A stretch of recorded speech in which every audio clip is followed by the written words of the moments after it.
Alrighty, y'all, we're back for Rings of Power Season 2, Episode 4. Let's get into it.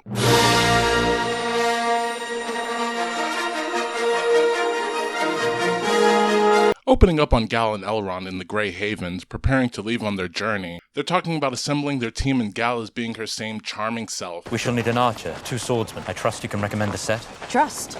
Me? Are you certain that's wise, Commander?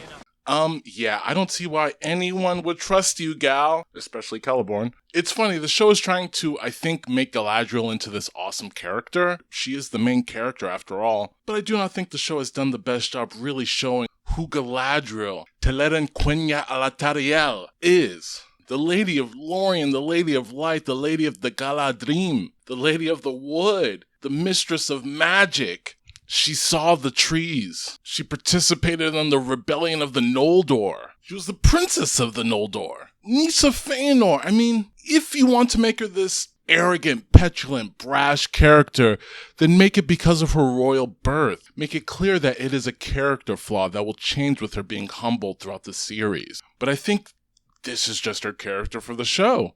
And I hate it. I'm curious if the character of Galadriel will change at all, and I fear at this point it won't. I hope I'm wrong. Otherwise, if they are trying to emulate the Gal portrayed in the book and the Jackson movies, then I think they failed spectacularly, but time will tell. Anyway, the elf troop leaves for Eregia, and I don't know about you guys, this scene right here looks like it's lifted directly from the Jackson trilogies.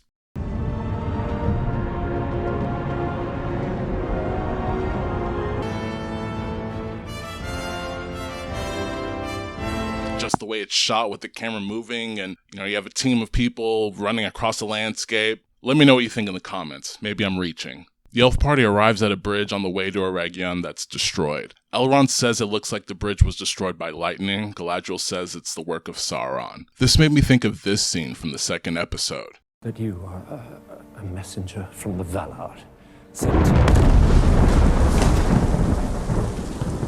Sauron causes a storm in this moment. Maybe this is when Sauron destroyed the bridge. And I know you might be thinking, well, how are the dwarves getting in and out of Eregion? Well, I'll show you the map. As you can see, the elves would be coming from the left, the dwarves would be coming from the right, from Khazad-dûm. So they wouldn't be encountering this destroyed bridge, and so their suspicions wouldn't be raised. Anyway, while discussing alternative routes, Galadriel has a vision that warns against going south. will get us to Eregion much faster. A vision whose source is apparently obvious because Elrond recognizes that her trepidation of going south comes from the ring. Elrond clearly has zero trust for the ring and anything it, quote, says. This company will not take counsel from that trinket, nor will you. So much so that he will do the opposite of it out of principle, it seems. We won't reach anywhere at speed if we walk into a trap. We go south. Commander, I must protest. Your opinion on the matter has been heard. I also think he's flexing a little bit on Galadriel here. Elrond. Opinion heard, Lieutenant. It's gotta feel good, I gotta say, to finally make her eat it after, I don't know how many hundreds of thousands of years of her crap. But by the end of the episode, I think he takes it a little far. It's a bit too much. Anyway, Gal says here, If you cannot abide by those terms, you will leave now and return to Lindon. I should like to.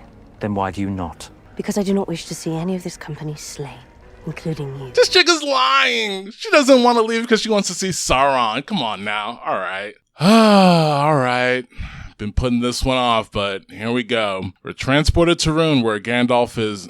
I'm sorry, I'm getting pissed just thinking about this. All right, I'm going to try to keep it together, y'all. Let's go. All right, Rhûn, Gandalf is walking up to a dude humming, and you know what? Let's just drop the pretense. It's Tom Bombadil, except it's not. I don't know who this man is, and I don't know what he's done with Tom Bombadil, but this ain't him. We'll call him Hagrid, because that's essentially how he's functioning here. Actually, Hagrid could get a little confusing. We'll call him Tom Hagridil. Anyway, Gandalf walks up on Hagridil and asks him if he's seen any halflings. And I'm sorry, I hate this turnaround reveal close up on his face here. Like, this should be someone I should cheer for, you know? Like, it's some big cameo reveal or something. Anyway, plenty of time to get worked up. All right. Anyway, it's Hagridil. He says some cryptic stuff, and he goes on singing very unjolly-like, very subdued.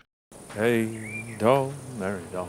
Very bland costume design also, just gotta say. But anyway, a wind blows Gandalf's star paper map thing away onto a branch that looks like a wizard's staff. Gandalf tries to break off the branch, but the tree ain't having it and starts to eat Gandalf. We get an Old Man Willow moment and the first half of another lifted scene from the Jackson trilogies.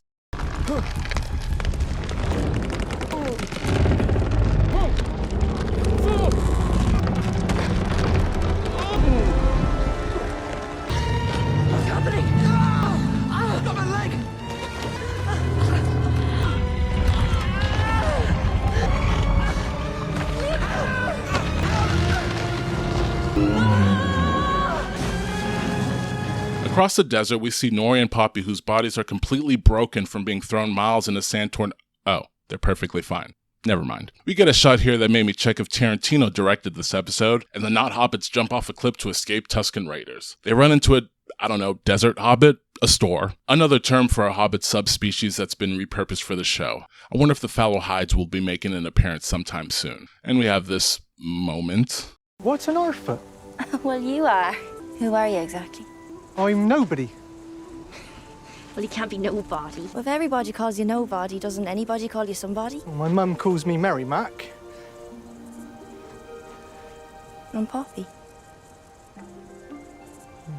And what is happening here? Fuck. I hate this show. I hate this show so much. Anyway, this guy is incredibly stupid, like stupider than the rest of the characters on the show somehow, so they easily convince him to take him to their village. And there they are instantly questioned by the village leader. The leader demands to know their business, and Nori says some words that don't really matter, but she says one interesting thing. I have walked across rivers and mountains and deserts to help my friend find his destiny. One the fate of the world may well depend on, yours included. Why would the fate of the world depend on Gandalf? Why would she think that? How would she know that?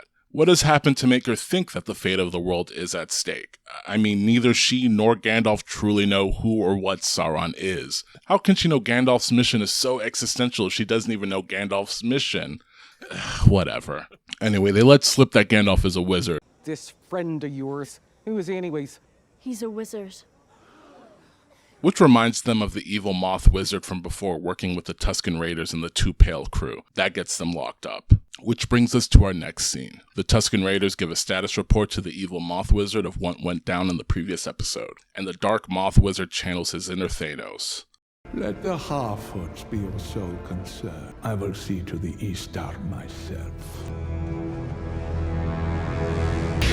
Fine. I'll do it myself. It is suggested in this scene that the Dark Moth Wizard knows who or what the Hermit is, Hagridil, which is confirmed later in this episode by Hagridil. Back across the desert, still in ruin, we have the second half of the lifted scene from the Jackson trilogies. Let him out again. You should not be working. Eat earth. Dig deep. Drink water. Go to sleep. Away with you. You should not be waking. Eat earth, dig deep, drink water. Go to sleep. Away with you. Which is really just a scene from the book that both the movie and the show have repurposed in different ways, but whatever. Also, dude's trying to call him Old Ironwood instead of Old Man Miller. We know your game, Tom Hagridil. We know what's really going on here. Not really sure what they're doing hiding Goldberry. Don't be bashful now, Goldberry. When the night shall fall, Then the door will open. Is somebody out there with you? I thought I heard a woman singing. Woman? What woman? Is no one else here with you? You're here? But whatever.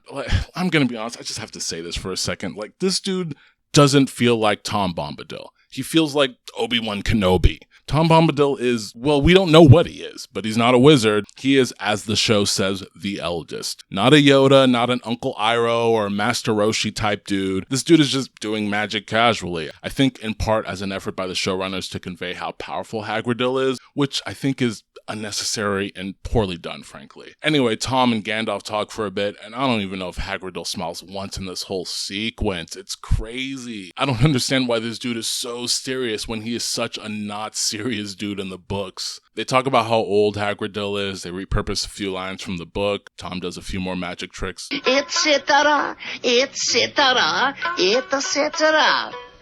What is etc. etc.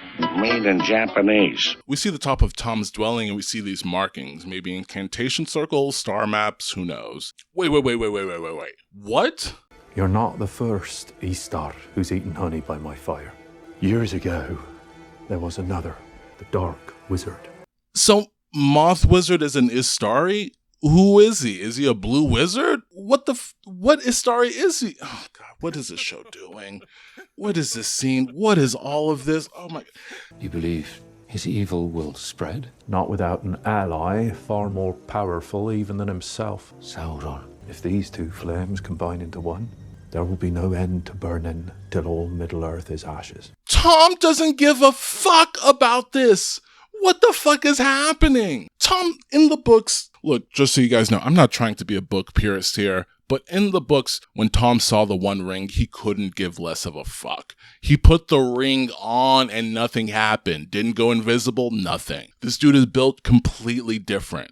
They talk about Tom Bombadil in the Council of Elrond. They know if they asked Tom for help, he would immediately just fuck off chasing after a squirrel or something. Squirrel! This dude does not care about the affairs of the world. He's worried about his woods, his forest, and Goldberry. That's kind of all he's about. He's a spirit of the wood. He just doesn't care about any of this stuff. And the fact that the show is having Tom in this role is just, again, weird. This isn't Tom. This is Hagridell. I don't know who this guy is. Anyway, we go from one affront to another, though admittedly not nearly as bad as Tom Hagridell. Apparently the elves have found the Barrow Downs that shouldn't even exist yet, but, you know, whatever. I mean, it's cool to see Barrow Wights, don't get me wrong. It's the one scene I sort of wish was in the Jackson trilogies, but I understand that it would just be too much for those movies. Anyway, besides that, another thing that I don't love about this scene is that elves do not fear dead men. Sure, if attacked they would respond, but they would not be afraid in this moment as is conveyed here. What is this place? Durin Gorthad, known to men as the Barrow Downs. I feel no rest here. Even the trees seem ill at ease.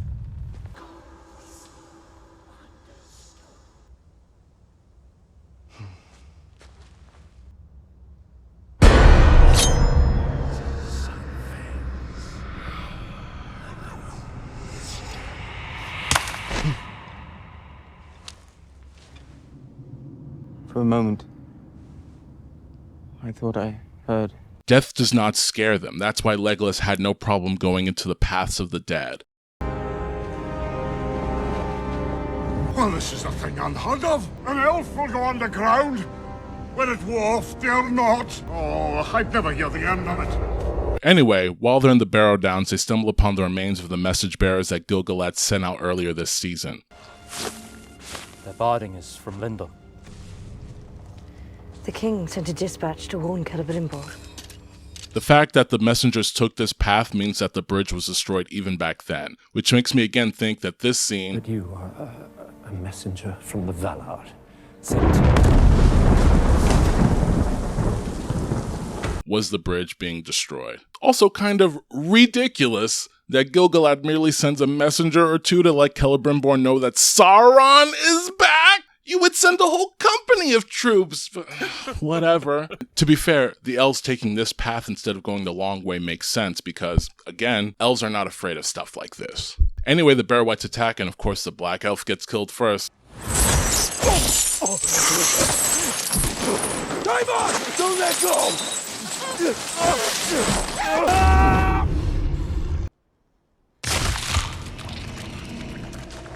Come on, man. Pretty cool scene, not gonna lie. Elrond cuts an arrow mid-flight. Pretty cool stuff. Still your arrow! They defeat the Barrow Wights with the weapons that the Wights were buried with, which is the only way to defeat them. We have a bit of misdirection here when Gal says this line. I think it's safe to say that something has awoken them. No, someone awakening evil across all Middle-earth.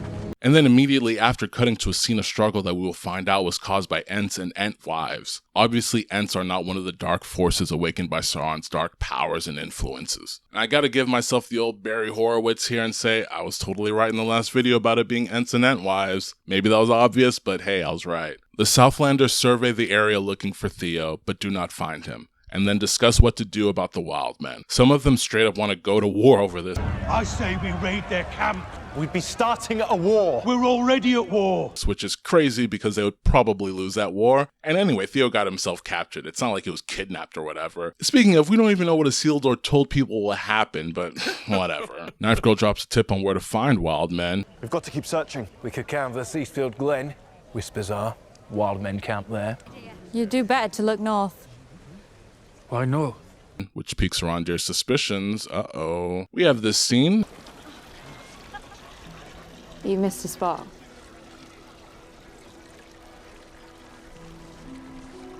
And I guess Knife Girl's been reading Gal's book because she's quickly forgotten about her betrothed.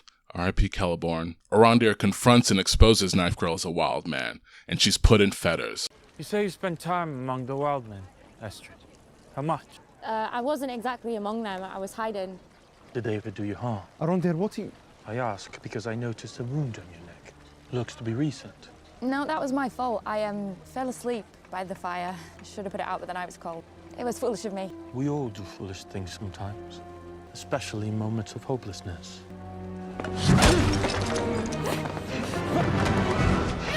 Not sure why she even attacked Arondir in this scene. Sort of seems like Arondir was being understanding. I could be wrong. Maybe he was just being fake understanding like a cop or something. Arondir and Isildur force Knife Girl to lead them to more wildlings in an attempt to find Theo. Arondir then finds evidence of Ents and realizes what happens. Cut to Theo and other wildmen, and they are caged up high in trees. Quick little note, not a big deal, just have to say, Ents hate caging living things. In fact, they hate it so much that when Saruman was trapped in Isengard, the Ents let him leave, even after everything he did. So this is just a little out of character for Ents. Who knows if the showrunners even know about that, but whatever. Back to Arondir, Isildur, and Knife Girl. Isildur gets caught in some mud, then Arondir gets caught in some mud, but turns out it's not mud, it's a mud monster? And now we have a repurposed scene from Men in Black for Iru's sake.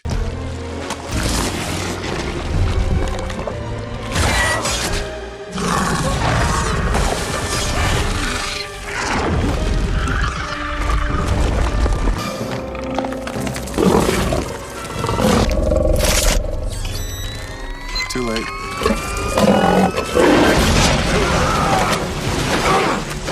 Also a repurposed line here. There are nameless things in the deep places of this world. Be on your guard. There are older and fouler things than orcs in the deep places of the world. Back to the desert hobbits. Before the exile of our heroes, Nori mentions Sadik Burrows. This prompts the leader to tell Nori about a Harfoot legend of a wandering Harfoot, searching for a home for Harfoots. The leader asks Nori if the Harfoots found the Suzat, this mythical homeland for Harfoots, but they haven't. And we know from her description that the Suzat is the Shire. So I guess the Shire is like some prophesized homeland for the hobbits? Alright.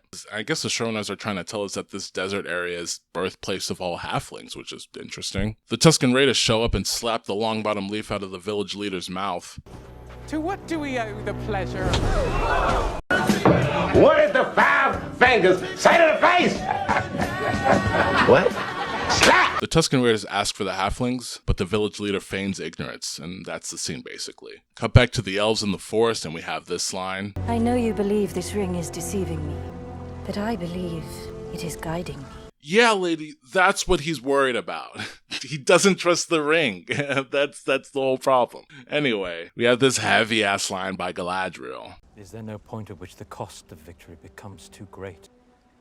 I have yet to reach that point. Gal talks about the foresight that she has from the ring. We are reminded by Elrond of the premonition that Celebrimbor's life will be in Elrond's hands somehow. It will be interesting to see how this comes about. Galadriel suggests that she may not make it to the end of this, but of course we know that they both make it. But she's seeing some spooky things through the ring. The scene ends with another elf telling Elrond that they heard drums, which means orcs are on the way. Back to Knife Girl, Knife Ears, and Knife on the Brain. Isildur lets Knife Girl out of her manacles, and immediately Isildur tries to make a move on her.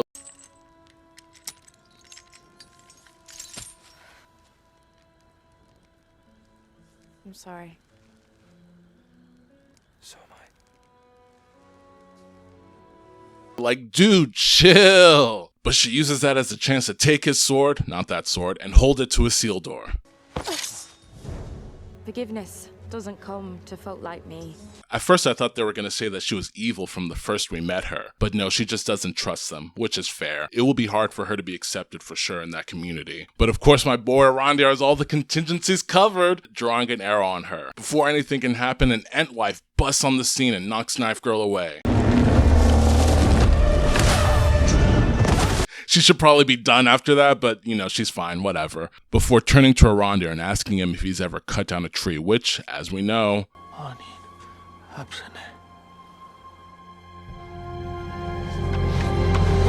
he has, which causes the Ents to rage.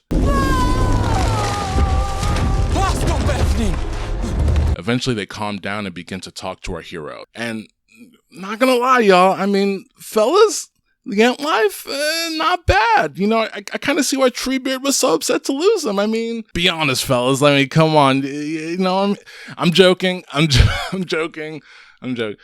It's a joke. When you give me that look, it's a joke.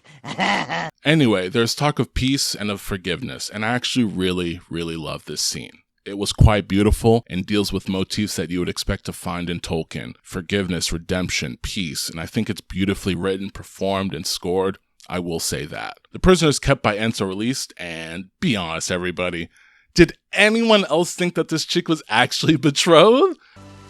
Estrid! Hagen. I thought you... So did I. I thought she was lying about that. Who would think that that was the one thing she was telling the truth about? We all know how Isildur feels in this moment. I don't care if you're a man or woman, whatever, we've all been there. That's rough, buddy. Anyway, Arondir has a heart-to-heart with Theo, who is touched that Arondir would go through all this trouble to find him. He offers to take Theo with him to get vengeance on Adar, but Theo says he can't because he has his own promises to keep. You can come with me if you wish. I have promises of my own to keep. Which... what? What promise? Who's this kid making promises to? Do we need to call Chris Hansen? Anyway, Arondir calls him the Lord of the Pelargir, which, not sure if that's official or whatever, but okay, Theo's a lord now, I guess, which keeps the future Ringwraith theory alive. Anyway, last scene of the show, y'all. The elves are in the forest. They come across Adar's army marching to Eregion. They rightly realize that they need to tell Gil-galad immediately before the elves begin to march on Mordor. So Galadriel, oh wait, actually before that, an elf gets hit by a literal stray arrow from an orc shooting a random horse.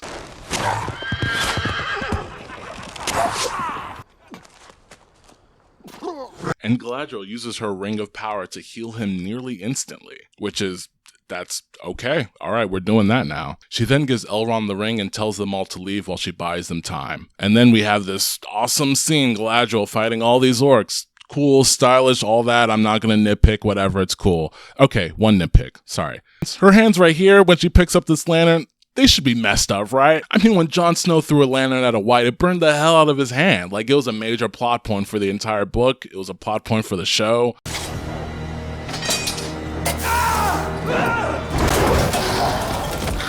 Anyway, I shouldn't really be surprised considering she survived the volcano, so a lantern isn't really going to do anything, right? So she fights these orcs, and as you watch this scene, just think about all these orcs are just poor dads who want to live in peace with their wives and children. Come on, show.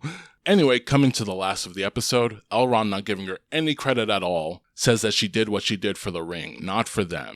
Is Agor uan edraith angwen, Agerian edraith an Egor.